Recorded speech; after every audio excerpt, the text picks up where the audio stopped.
Olá, olá, prezados alunos e alunas, sejam muito bem-vindos aqui ao meu canal. Sou o professor Pedro Coelho e no vídeo de hoje eu vou tratar de uma questão absolutamente rara. Posso me arriscar e afirmar que inédita do ponto de vista jurisprudencial dos tribunais superiores e que está, sem dúvida alguma, na ordem do dia para ser pela primeira vez cobrada em prova de concurso público.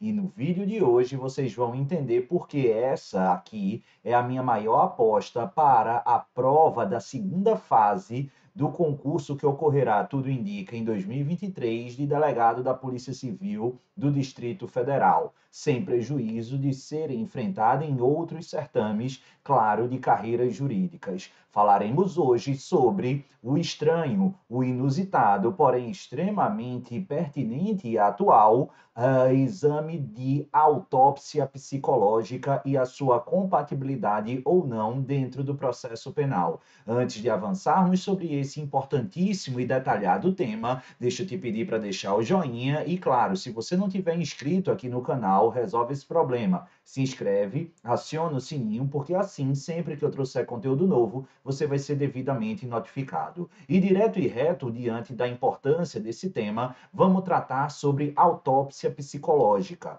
Essa expressão designada ou referente a um meio de obtenção de prova atípico, não estabelecido, previsto na legislação processual penal, vai aparecer na nossa ordem jurisprudencial, no julgado da sexta turma, à unanimidade, exarada em setembro de 2022, quando a sexta turma, em seu órgão colegiado, julgou a ordem de habeas corpus 740.431 do Distrito Federal.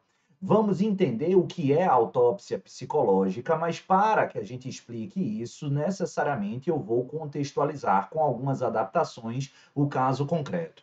Vamos imaginar que João das Couves tenha sido encontrado morto em sua casa. A primeira abordagem investigatória indicou e concluiu aparentemente ter ocorrido ali um suicídio.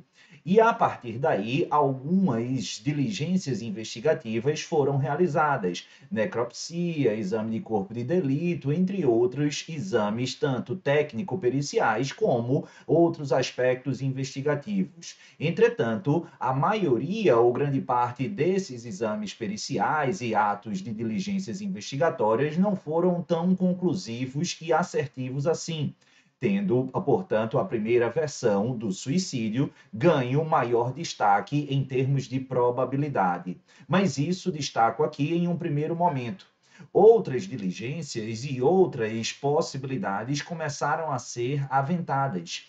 E, a partir de alguma oitiva de testemunhas, soou muito estranho a realização e a prática de suicídio por João das Couves. E por que soava estranho? Não impossível, porém improvável. Isso porque João das Couves estava atravessando um momento positivo da sua vida particular, estava feliz no desempenho do seu labor, do seu trabalho, era um cara repleto de amigos e que se dava muito bem com a sua família, ou pelo menos a maior parte de sua família. E nada disso indicava um comportamento compatível com uma pessoa que estava na iminência de se suicidar. Além disso, verificou-se e constatou-se que pouco antes do evento morte, João das Couves havia mandado mensagens para grupos de amigos, marcando encontros aí em data recente, e minutos antes de morrer, ele enviou áudio e mensagens para membros da família e para grupos familiares, dando a entender sua satisfação, sua alegria e algo absolutamente incompatível com o comportamento típico de alguém que viria dali em instantes se suicidar. A partir daí, os autos investigatórios coordenados pela Polícia Civil e também atuando juntamente com o Ministério Público, entendeu por realizar a chamada autópsia psicológica. E o que é basicamente essa autópsia psicológica? Presta atenção.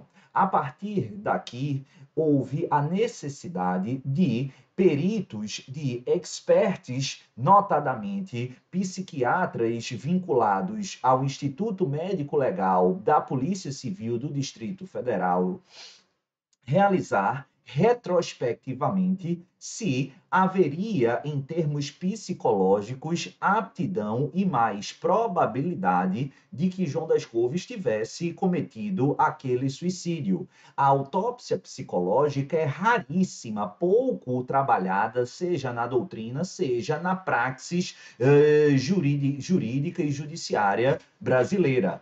Nesse aspecto, doutores, é a constatação de elementos psicológicos envolvidos em mortes pouco esclarecidas ou nada esclarecidas. Trata-se de um esclarecimento da natureza dessa morte, justamente com a análise de aspectos retrospectivos do comportamento, da leitura do momento de vida e, naturalmente, a partir de indícios da prática do suicídio. E nesse contexto, obviamente que essa dita análise psicológica, ou como se cunhou, autópsia psicológica, não tem nenhum elemento de exatidão. Até porque, apesar de ser concebida a partir de elementos científicos, a ciência não é apenas composta de ciências exatas. Não há exatidão, porém, inafastavelmente há elementos científicos. Por quê? Porque há uma metodologia, há uma razão e é cunhada e submetida a partir de coordenação de peritos, de experts com capacidade técnica e conhecimento técnico para tanto. Então, essa análise e a conclusão do laudo dessa autópsia psicológica apontou a absoluta improbabilidade de que João das Couves tivesse cometido aquele suicídio. A partir dessa situação, a polícia avançou nas investigações e tentou abordar outras possibilidades, outros roteiros e outras possíveis causas do evento mortis. E verificou que, pontualmente, João das Couves e sua esposa, ou companheira, ou namorada, não estavam, digamos assim, atravessando um melhor momento amoroso. Ela andava desconfiada, ela andava triste, e a partir daí concentraram as investigações fundamentalmente numa possibilidade de a noiva, a esposa, a companheira de João das Couves ter-lhe ceifado a vida. E a partir do desentranhamento ou do desenrolar dessa linha investigatória, ela se revelou muito mais provável, muito mais plausível e recoberta de elementos informativos e de prova sustentando essa plausibilidade do que a possibilidade de suicídio. Tanto isso é verdade que essa moça ela foi indiciada e, ao fim e ao cabo, o Ministério Público manejou e apresentou inicial acusatória, peça de denúncia, tipificando e imputando-lhe a prática de homicídio doloso qualificado pelo motivo torpe. E aí, o que é que a gente viu? A gente viu essa moça sendo submetida a um processo criminal e na primeira fase desse procedimento especial do Tribunal do Júri, lembremos, foi um homicídio doloso, um crime doloso contra a vida, ela fora pronunciada. Diante dessa pronúncia, considerando que o elemento decisivo, não único, mas um elemento decisivo para a imputação e, por consequência, para fundamentar a pronúncia exarada, fora justamente essa autópsia psicológica, a defesa impetrou, apresentou, face à decisão de pronúncia, o recurso em sentido estrito, recurso idôneo justamente para atacar a decisão de pronúncia. Nesse sentido, doutores e doutoras, o caso chegou ao Tribunal de Justiça e, posteriormente, via habeas corpus, aqui ao STJ, no HC 740-431. E o que é que o STJ teve que analisar? O principal argumento da defesa era pela imprescindibilidade de se desentranhar, se descartar e inaplicar e inobservar as conclusões entabuladas nessa autópsia psicológica. E, basicamente, o fez dizendo que não haveria coerência nesse elemento de prova ou elemento de investigação, tampouco haveria critérios científicos que sustentassem essa prova como uma prova prova técnica, e mais, que essa autópsia psicológica não teria guarida na legislação processual penal brasileira, razão pela qual deveria ser reconhecida como inadmissível no caso concreto e tratada como prova ilícita. E o que é que o STJ falou? A conclusão do Superior Tribunal de Justiça, repito, a unanimidade nesse HC 740-431,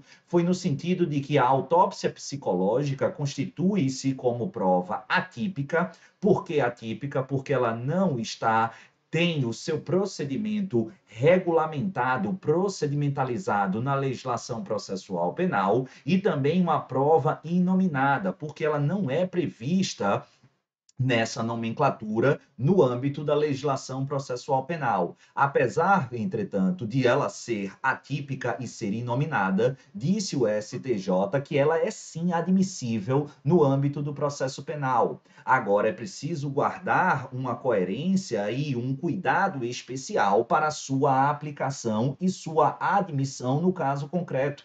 Isso caberá ao magistrado analisar e fazer esse controle quanto à possibilidade ou não de sua utilização. Maravilha? Tranquilo? E destaca aqui ainda o STJ que esse cuidado é exacerbado e precisa ser mais cauteloso quanto à admissibilidade ou não no âmbito do tribunal do júri. Por quê? Porque quando alguém é pronunciado e vai ser submetido ao julgamento em plenário, os julgadores leigos, os jurados membros do conselho de sentença, eles, além de serem leigos, eles tampouco precisam fundamentar o seu convencimento.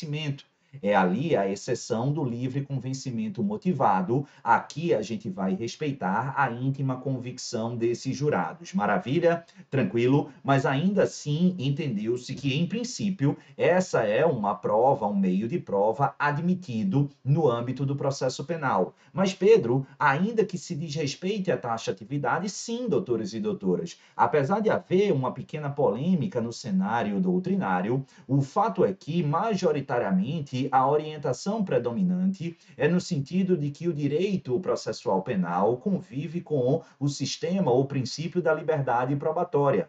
Obviamente, não se trata de uma liberdade absolutamente ampla e irrestrita. A gente precisa guardar alguns cuidados, alguns valores constitucionais, adequação, proporcionalidade, necessidade, respeito à legalidade, respeito ao bem-estar social, ao bem-estar comunitário, mas a regra é a liberdade probatória, ou a regra é não estabelecermos o limite e a orientação da taxatividade do sistema probatório. Beleza? Maravilha? E aí, vencido e superado esse aspecto, a gente ainda agrega o fato de, contribuindo para endossar e ratificar essa ausência de taxatividade, a utilização e a aplicação analógica do disposto lá no artigo 369 do Código de Processo Civil, que assim também prevê. O Código de Processo Penal nada fala sobre taxatividade ou ausência de taxatividade.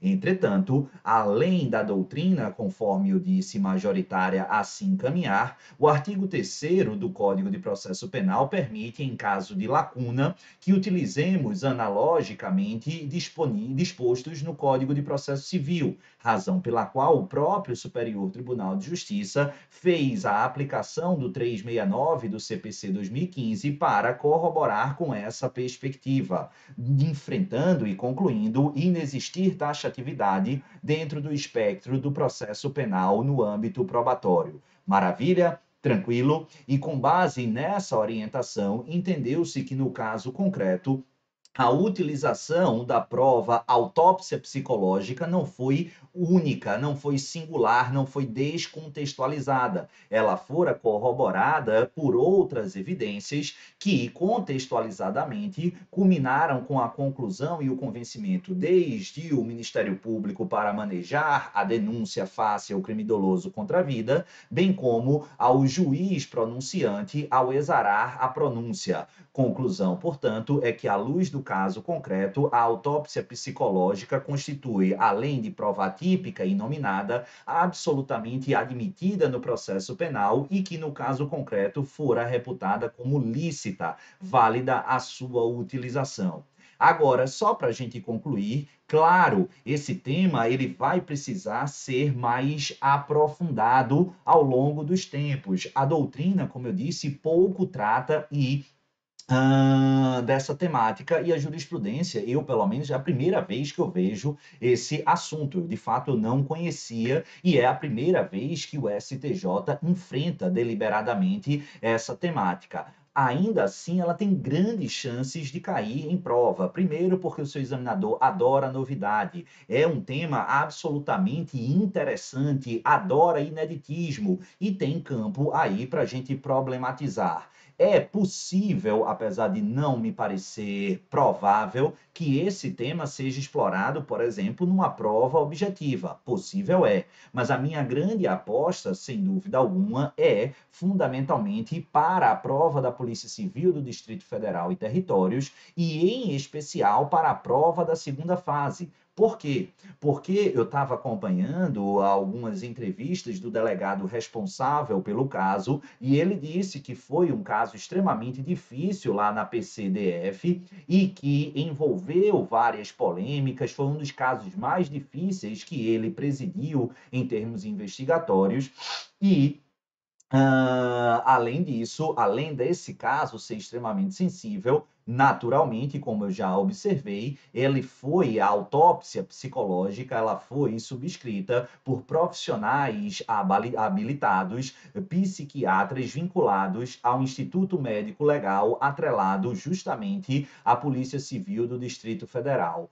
Aqui reside minha grande aposta para a prova de delegado da Polícia Civil do Distrito Federal, mas independentemente disso, reside, sem dúvida alguma, uma questão inédita para a sua prova de concurso que vai ocorrer ao longo de 2023. E certamente, se você está vendo esse vídeo, ao constatar isso no seu caderno de provas, espero que você se lembre de mim e todas as lições que a gente procurou passar aqui. E, naturalmente, gabarite e acerte 100% essa questão. Fica aqui o meu desejo de boa sorte e, acima de tudo, espero que vocês tenham gostado. E aí, o que é que eu peço? Deixa o seu joinha, isso ajuda demais aqui o canal. Indica o canal para um amigo, para uma amiga. Se inscreve, aciona o sininho, que aí sempre que eu trouxer conteúdo novo, você vai ser devidamente notificado. E comenta aí, diz o que você achou da autópsia psicológica, diz o que você tem achado dessas atualizações aqui do canal. Enfim,